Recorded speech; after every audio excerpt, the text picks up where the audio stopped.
Hey everybody, I'm Chris, and this is my channel Chesapeake Chris. Thanks for stopping by. This video is going to be a little different. It may not interest a lot of people, but I just felt that I had to make this video. I've received questions from friends and other people about my father. My father is the one who introduced me to fishing probably 48 years ago when I was 10 years old. After he got out of the Army as a young man, he was a truck driver pretty much his entire life until he retired. His handle on the CB while he was trucking all those years was the Big Trout. So if you notice, I have a tattoo on my one arm that says Lee Big Trout Myers, has a picture of a trout, has the years he was alive. He passed away back in 2011. But with this video, I'm going to show you what an avid fisherman he was. He had fishing equipment that went on forever. So through this video, I'll show you some of his equipment. You'll see some pictures of him.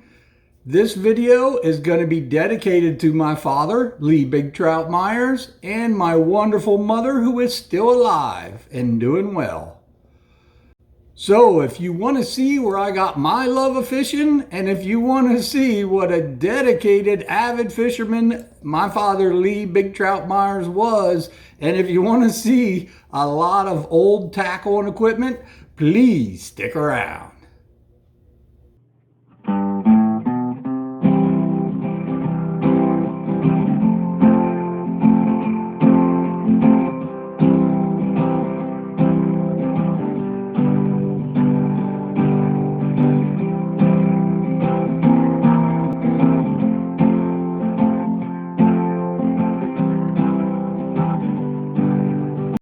My father was an over-the-road truck driver pretty much all his life.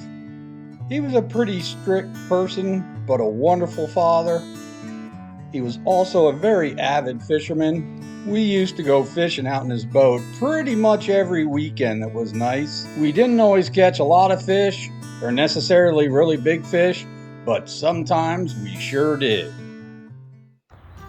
So when we'd go fishing out in the boat, this was my father's primary tackle box. It's a plain 06 tackle box, and as you can see, it's stuffed to the gills.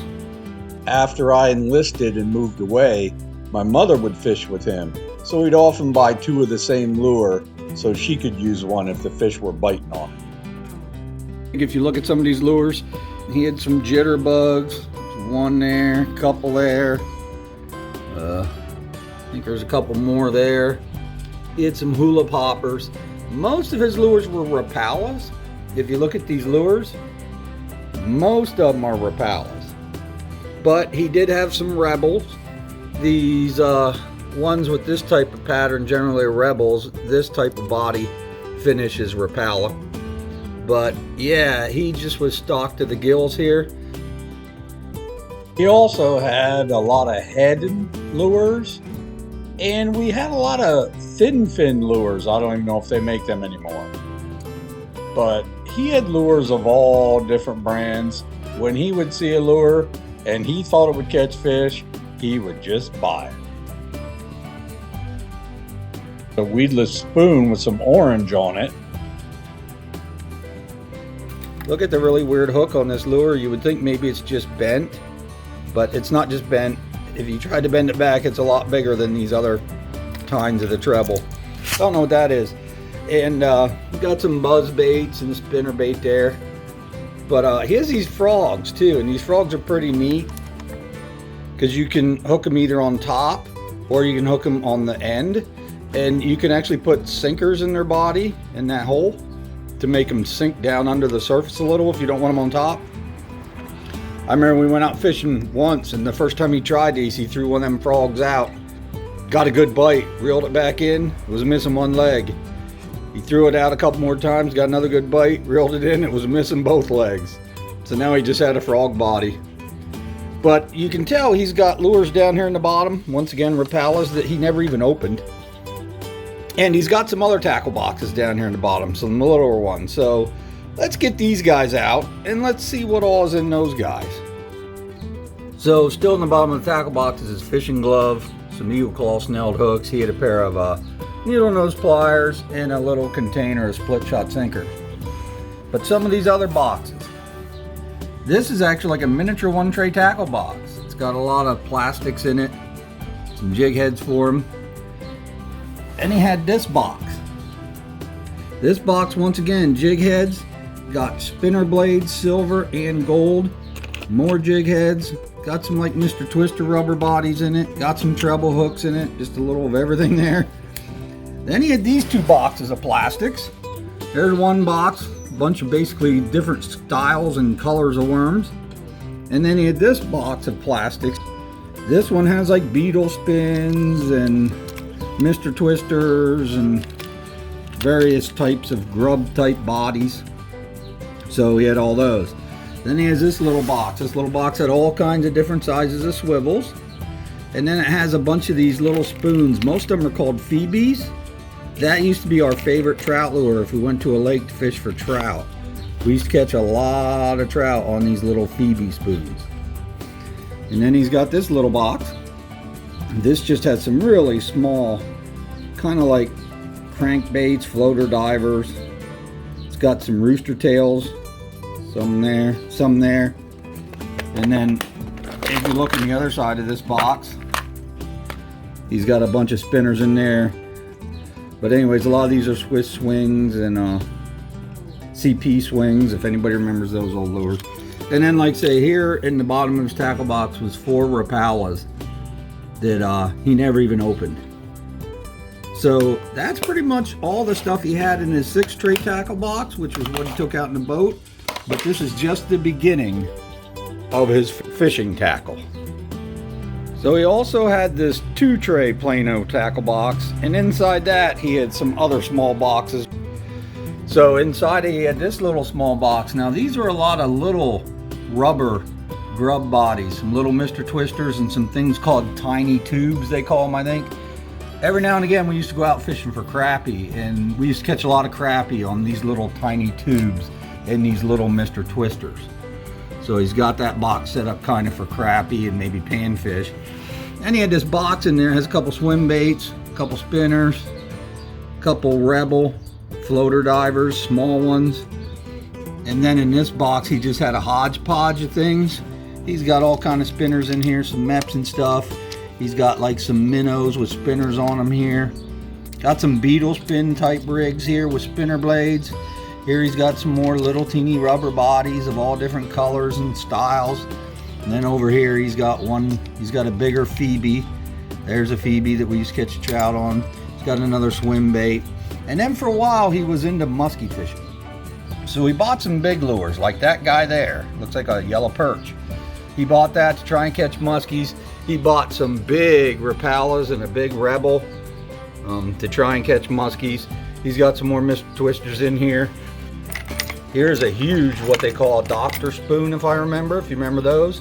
Here's a huge Johnson silver minnow spoon with a white Mr. Twister on it. And then he's got a big Red Devil spoon down there. He also had some more jitterbugs and a couple lazy Ikes. And then this one here looks like some kind of a Rapala. Wow, it's pretty neat looking. It's got spinner blades on both ends. It must be a topwater maybe. And then of course down there he had some sinkers again. And that's a little thing you used to screw a jar of salmon eggs into and put it on your belt, and then you could open it and you could get salmon eggs out of it. So that's everything he had in that tackle box. He also had these 2 boxes of stuff. This one here is just a hodgepodge again. Got some brand new like beetle spin spinner blades. Got some sinkers and hook guards. Once again, some rubber bodies, some Mr. Twisters. Got some woolly buggers there, it looks like. Had some jigs with dressing on them. Here's a whole compartment of a whole bunch of little teeny different swim rubber bodies of all different sizes and shapes. Got another big woolly booger right there, it looks like.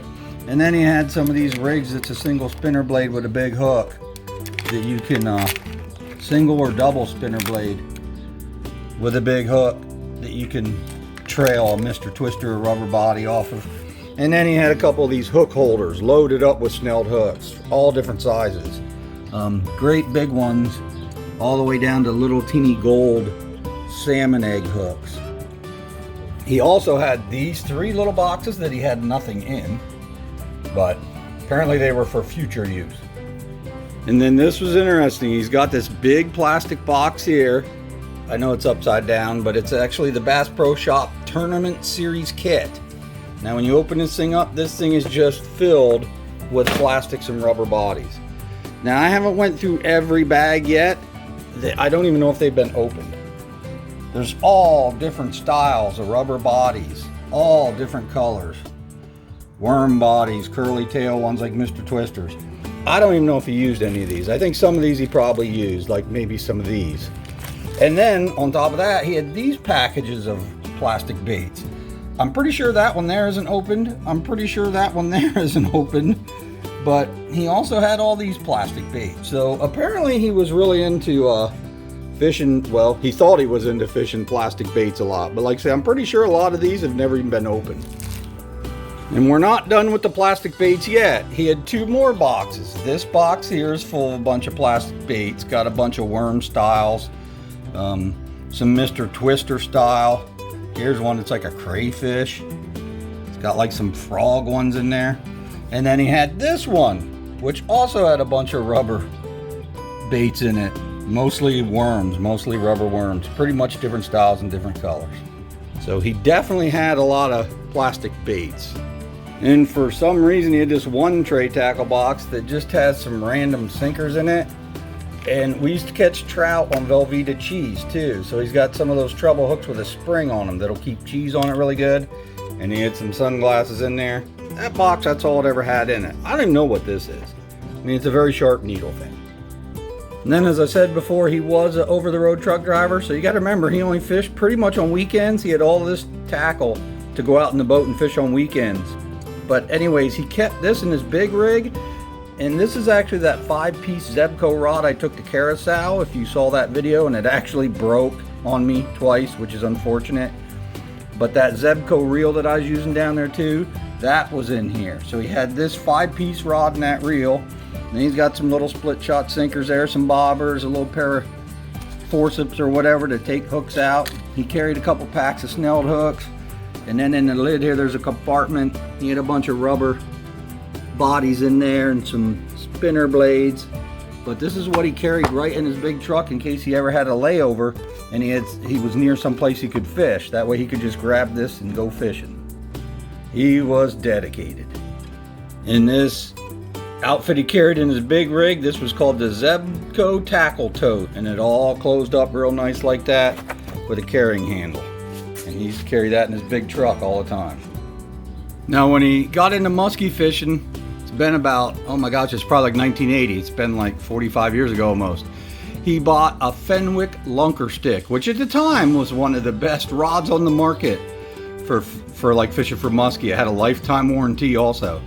And then he bought this Eagle Claw.